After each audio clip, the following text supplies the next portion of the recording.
नमस्कार मंडळी, आज आपण बोलणार आहोत अशा एका विषयावर जो नॉनव्हेज प्रेमींसाठी म्हणजे जणू हृदयाच्या अगदी जवळचा आहे आणि तो विषय म्हणजे मटण. मटण खूप जण खातात, पण नेमकं त्यातला कोणता सर्वात पौष्टिक भाग आहे ते बहुतेक लोकांना माहितीच नसतं. काहींना वाटतं बरगडी चांगली, काहींना पायाचा भाग जास्त टेस्टी वाटतो, पण पौष्टिक कोणता? आज आपण ह्याच प्रश्नाचे उत्तर जाणून घेणार आहोत. पण सर्वप्रथम हे लक्षात घ्या की ह्या व्हिडिओचा उद्देश मांसाहाराला प्रोत्साहन देणं किंवा त्याचं समर्थन करणं अजिबात नाहीये. प्रत्येक व्यक्तीला आपल्या आहाराबाबत स्वतंत्र निर्णय घेण्याचा पूर्ण अधिकार आहे. तुम्ही शाकाहारी असाल किंवा मांसाहारी, हे पूर्णपणे तुमच्या वैयक्तिक श्रद्धा, आरोग्यविषयक गरजा आणि जीवनशैलीवर अवलंबून असते. आमचा हेतू फक्त माहितीपर आहे. मांसाहार करणाऱ्या लोकांनी योग्य प्रकारे सुरक्षिततेच्या आणि स्वच्छतेच्या नियमांचे पालन करून मटणाची कशी निवड करावी आणि ते आरोग्यदायी पद्धतीने कसे तयार करावे हे सांगण्याचा प्रयत्न आहे. त्यामुळे हा विषय पूर्णपणे शैक्षणिक आणि माहितीपर स्वरूपात मांडला आहे. कोणत्याही प्रकारचा प्रचार किंवा वैयक्तिक मतप्रदर्शन यात नाही. मित्रांनो, आपल्याकडे मटण म्हटलं की लगेचच नजरेसमोर बोकड किंवा मेंढीचं मांस येतं. भारतीय आहारात मटणाचं स्थान केवळ चवीपुरतच नाही तर पोषणाच्या दृष्टीनेही ते अत्यंत महत्त्वाचं आहे. चिकन आणि अंडी हे जरी कोंबडीपासून येत असले तरी मटण हा रेड मीट ह्या प्रकारात येतो आणि त्याचं पोषण मूल्य त्याला खास बनवतं. या मांसामध्ये प्रोटीन, लोह, जस्त, व्हिटॅमिन B12 आणि शरीराला आवश्यक असणारी अनेक सूक्ष्म पोषक तत्व मुबलक प्रमाणात असतात. म्हणजेच मटण हे एक पोषण शक्तीचा खजिना आहे असं म्हणायला हरकत नाही. वैज्ञानिक अभ्यासानुसार फक्त 100 ग्राम मटणामध्ये सुमारे 33 ग्राम प्रोटीन असतं. म्हणजे दररोज एवढं प्रमाण घेतल्यास शरीराच्या प्रोटीनच्या गरजेपैकी जवळपास 60% भाग फक्त मटणातून पूर्ण होऊ शकतो. त्याशिवाय त्यामध्ये जवळपास 5 ग्राम लोह, 109 ग्राम कोलेस्ट्रॉल आणि 234 कॅलरी ऊर्जा असते. त्यामुळे डॉक्टर सुद्धा सांगतात की मटण हे एनर्जी डेन्स्ड फूड आहे. थोड्या प्रमाणात खाल्लं तरी शरीराला पुरेसं बळ मिळतं आणि थकवा दूर होतो. मित्रांनो, मटणातील प्रोटीन हे अत्यंत उच्च दर्जाचं असतं कारण त्यात शरीरासाठी आवश्यक असणारी सर्व अमिनो ऍसिड्स असतात. हे प्रोटीन शरीरातील स्नायूंचं पुनर्निर्माण करतं, केस आणि त्वचेची मजबूती वाढवतं आणि रोगप्रतिकारक शक्ती अधिक सक्षम बनवतं. त्याचबरोबर मटण हे व्हिटॅमिन B12 चा उत्कृष्ट स्रोत आहे. विशेषतः शाकाहारी लोकांमध्ये या जीवनसत्वाची कमतरता आढळते. त्यामुळे B12 पुरवठ्यासाठी मटण अत्यंत उपयुक्त ठरतं.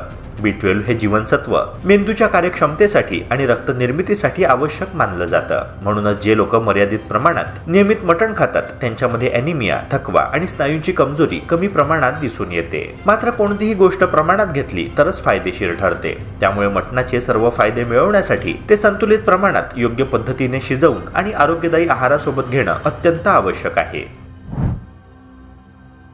मटण खाताना प्रत्येकाला एक प्रश्न नेहमी पडतो, मटणाचा सर्वात पौष्टिक भाग कोणता आहे? कारण मटणातील प्रत्येक भागाची चव वेगळी असते आणि त्याचं पोषण मूल्यही वेगळं असतं. तज्ज्ञांच्या मते पुढचे पाय, घसा, बरगडी, लिव्हर आणि छाती हे भाग सर्वाधिक पोषक घटकांनी समृद्ध असतात. या भागांमध्ये प्रथिनांचं प्रमाण जास्त आणि चरबीचं प्रमाण तुलनेने कमी असतं. त्यामुळे ते शरीरासाठी अधिक फायदेशीर ठरतात. विशेषतः या भागांमध्ये लोह, जस्त आणि व्हिटॅमिन B12 सारख्या घटकांचं प्रमाण जास्त असतं, जे रक्तनिर्मिती, स्नायूंची मजबूती आणि ऊर्जा वाढवण्यासाठी आवश्यक आहे. पुढच्या पायांचा भाग हा मटणातील सर्वात हेल्दी भागांपैकी एक मानला जातो कारण तो कमी चरबीयुक्त आणि जास्त प्रोटीन युक्त असतो. नियमित व्यायाम करणाऱ्यांसाठी किंवा ज्यांना मसल्स बिल्ड करायचे आहे त्यांच्याकरिता हा भाग उत्तम पर्याय ठरतो. पुढच्या पायातील मांस स्नायूंना बळकटी देतं, थकवा कमी करतं आणि शरीराला आवश्यक ऊर्जा पुरवतं. याशिवाय हा भाग लवकर पचतो आणि शरीरात प्रथिनांचं शोषण सुलभ बनवतो. त्यामुळे अनेक पोषण तज्ज्ञ सांगतात की मटणातील हा भाग नियमितपणे आणि योग्य प्रमाणात सेवन करणे आरोग्यासाठी अत्यंत लाभदायक ठरू शकतं. घसा आणि बरगडी हे भाग चविष्टतेसाठी आणि पोषणासाठी प्रसिद्ध आहे. हाडांजवळील मांसांमध्ये लोह आणि झिंक अधिक प्रमाणात असतात, जे शरीरातील हिमोग्लोबिन वाढवण्यास आणि रोगप्रतिकारक शक्ती सुधारण्यासाठी मदत करतात. या भागातील मांस लवकर शिजतं आणि त्याचं टेक्स्चर मऊ असल्यामुळे ते सहज पचतं. बरगडीच्या भागामध्ये थोड्या प्रमाणात फॅट असतं, जे शरीरासाठी गुड फॅट म्हणून ओळखलं जातं आणि ऊर्जा टिकवून ठेवण्यास मदत करतं. लिव्हर आणि छातीचा भाग हे मटणातील सर्वाधिक पोषक भागांपैकी मानले जातात. लिव्हर म्हणजे B12 आणि लोहाचा सर्वोत्तम स्रोत. त्यामुळे ते रक्तातील हिमोग्लोबिन वाढवण्यास आणि ॲनिमिया सारख्या समस्या कमी करण्यासाठी मदत करतं. मित्रांनो, छातीचा भाग मात्र संतुलित फॅट आणि प्रोटीनयुक्त असल्यामुळे पचायला हलका आणि आरोग्यासाठी सुरक्षित पर्याय ठरतो. जर तुम्हाला मऊ आणि लवकर शिजणारे मटण हवे असेल तर खांद्याचा भाग सर्वोत्तम मानला जातो. तज्ज्ञ सुचवतात की मटणाचे तुकडे करताना हाडे आणि मांसाचं प्रमाण सुमारे 70:30 असं ठेवावं कारण त्यामुळे पोषण संतुलन राखलं जातं आणि चव देखील उत्तम येते. मटणातील पौष्टिक घटकांचा खरा फायदा घ्यायचा असेल तर खरेदीपासून ते स्वयंपाकापर्यंत काही गोष्टींची विशेष काळजी घेणं अत्यंत महत्त्वाचं आहे। सर्वात पहिली आणि महत्त्वाची गोष्ट म्हणजे बोकडाचं वय काय आहे। अनेक जणांना असं वाटतं की जास्त मोठा किंवा अगदी छोटा बोकड घेतल्यास मटण चांगलं मिळेल, पण तसं काहीही नसतं। साधारणतः 8 ते 10 किलो वजनाचा मध्यम वयाचा बोकड हा सर्वात योग्य मानला जातो। अशा मांसामध्ये पोषक तत्वांचं संतुलन उत्तम असतं आणि मांस मऊ, रसाळ आणि पचायला सोपं असतं। फार जुना बोकड असेल तर मांस कठीण होतं आणि प्रथिनं घट्ट स्वरूपात असल्यामुळे शरीरात त्यांचं शोषण नीटपणे होत नाही। त्यामुळे खरेदी करताना मटणाचा रंग, वास आणि पोत याकडे लक्ष देणं आवश्यक आहे। ताजं, हलकं गुलाबी आणि ओलसर मटणच नेहमी निवडावं। शिजवण्याची पद्धत देखील पोषणावर मोठा प्रभाव टाकते। खूप तेलकट, तळलेलं किंवा मसालेदार मटण दिसायला आकर्षक असलं तरी त्यातून शरीराला मिळणारे फायदे कमी होतात। उच्च तापमानावर तळल्याने प्रथिने नष्ट होतात आणि फॅट्सचे हानिकारक संयुगे तयार होतात। त्याऐवजी थोडं भाजलेलं, उकडलेलं किंवा कमी मसाल्यात शिजवलेलं मटण शरीरासाठी अधिक उपयुक्त ठरतं। मटणासोबत लिंबाचा रस, कांदा, कोथिंबीर आणि हिरव्या पालेभाज्या घेतल्यास त्यातील लोह शरीरात अधिक प्रमाणात शोषलं जातं।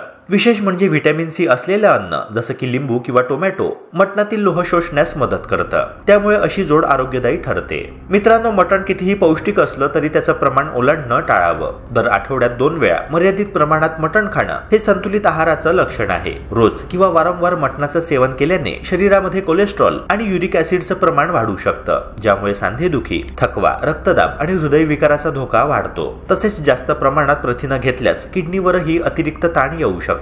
त्यामुळे जरी मटण ताकद देणारं असलं तरी ते योग्य प्रमाणातच खाणं सर्वात महत्त्वाचं आहे। मटण खाताना शरीरातील पचनक्रिया सुरळीत राहण्यासाठी पुरेसं पाणी आणि फायबरयुक्त अन्न घेणं गरजेचं आहे। मटणामध्ये प्रथिनं आणि फॅट्सचं प्रमाण जास्त असल्यामुळे त्याचं पचन वेळखाऊ असतं आणि त्यासाठी शरीराला अतिरिक्त हायड्रेशनची आवश्यकता असते। फायबरयुक्त अन्न जसं की सॅलड, भाज्या किंवा तांदळाऐवजी ज्वारी, भाकरी पचन सुधारतात आणि पोट हलकं ठेवतात। ज्यांना हृदयविकार, उच्च रक्तदाब, डायबिटीज किंवा किडनीचे त्रास आहे त्यांनी मात्र डॉक्टरांच्या सल्ल्याशिवाय मटणाचं सेवन टाळावं। योग्य प्रमाण, योग्य शिजवण्याची पद्धत आणि संतुलित आहार या तिन्ही गोष्टी पाळल्यास मटण शरीरासाठी औषधासारखं काम करू शकतं। तर मंडळी, आज आपण पाहिलं की मटण म्हणजे फक्त चव नाही तर एक पोषणाचा खजिना आहे। मात्र योग्य भाग निवडला, योग्य पद्धतीने शिजवलं आणि मर्यादेत खाल्लं तर ते तुमचं शरीर दणकट, रक्त समृद्ध आणि ऊर्जा भरलेलं ठेवू शकतं। म्हणून पुढच्या वेळी मटण बनवताना फक्त चवीकडेच नाही तर पौष्टिकतेकडेही लक्ष द्या। शरीराचं आरोग्य तुमच्या हातात आहे। मांसाहार नियमित करणाऱ्यांनी काही अत्यंत महत्त्वाच्या गोष्टी लक्षात ठेवणे आवश्यक आहे, कारण योग्य पद्धतीने मांस सेवन केल्यास ते आरोग्यदायी ठरते, पण चुकीच्या सवयींमुळे त्याचे दुष्परिणाम देखील संभवतात। सर्वप्रथम, मांस नेहमी ताजं, स्वच्छ आणि योग्य प्रकारे शिजवलेलं असावं।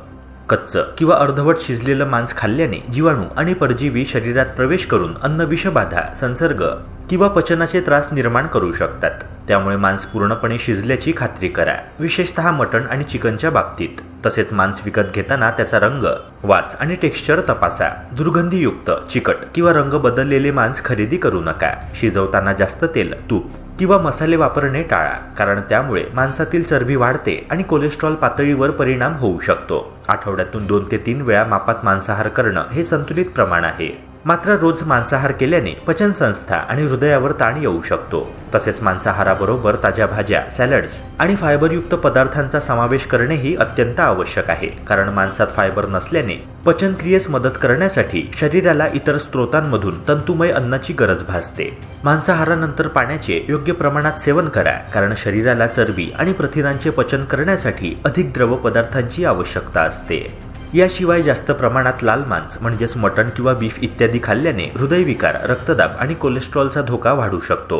त्यामुळे त्याचे सेवन मोजकेच ठेवणे हे आरोग्यासाठी हितकारक आहे। दुसरीकडे मासे आणि चिकन हे हलके आणि पौष्टिक असल्यामुळे त्यांचा समावेश अधिक वेळा करता येतो। काही लोकांसाठी, विशेषतः ज्यांना किडनी, हृदय किंवा लिव्हरचे आजार आहे, त्यांच्यासाठी डॉक्टरांच्या सल्ल्यानेच मांसाहाराचे प्रमाण ठरवावे। थोडक्यात, मांसाहार हा शक्ती आणि पोषणाचा उत्तम स्रोत असला तरी संतुलन, स्वच्छता आणि योग्य प्रमाण ह्या तिन्ही गोष्टींचे पालन केल्यासच तो खऱ्या अर्थाने आरोग्यवर्धक ठरतो। मित्रांनो, सर्वात महत्त्वाची गोष्ट म्हणजे शरीराच्या स्थितीनुसार मांसाहाराचे प्रमाण ठरवणे। प्रत्येक व्यक्तीचा मेटाबॉलिझम आणि आरोग्य स्थिती ही वेगळी असते, त्यामुळे सर्वांसाठी सारखाच आहार ही संकल्पना योग्य नाही। ज्या लोकांना किडनी, लिव्हर किंवा हृदयाचे आजार आहे त्यांनी मांसाहाराचे प्रमाण कमी ठेवावे आणि डॉक्टरांचा सल्ला घ्यावा। तसेच व्यायाम न करणाऱ्या किंवा कमी सक्रिय जीवनशैली असणाऱ्या लोकांनी रोज मांस खाणं टाळावं, कारण त्याने शरीरात चरबी साचू शकते। या उलट खेळाडू, जिम करणारे किंवा शारीरिक श्रम करणारे लोक मांसाहार थोडा जास्त घेऊ शकतात, कारण त्यांना प्रथिनांची गरज अधिक असते। मांसाहारानंतर भरपूर पाणी पिणे आवश्यक आहे, जेणेकरून प्रथिनांचे पचन आणि अवशिष्ट पदार्थांचे विसर्जन सुलभ होईल।